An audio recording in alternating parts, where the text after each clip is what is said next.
বলছি আর কতদিন এইভাবে চলবে? আমার তো একা একা কাজ করতে ভীষণ কষ্ট। একটা বিয়ে থাওয়া তো করতে পারো।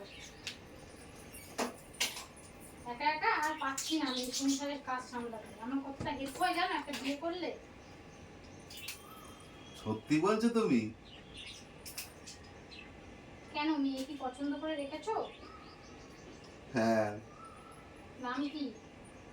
তোমারই বান্ধবী কোনটা? নাম কি? ঝিলি। কতদিন থেকে পছন্দ করেছো? অনেকদিন থেকেই। আগে বলনি কেন? এই তুমি এখন বললে যে তোমার একটু হেল্প হবে, তাই তোমাকে হেল্প করার জন্যই তো বললাম। আমি তো আচ্ছা। চাই তোমার হেল্প হোক। সত্যি তো তোমার অনেক কষ্ট হয়ে যায়।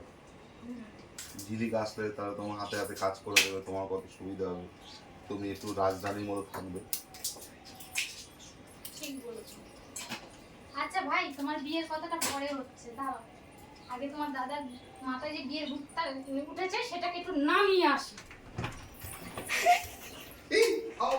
বেরাও বেরাও বেরাও বেরাও, মারবো না, বেরাও বেরাও, মারবো না, মারবো না,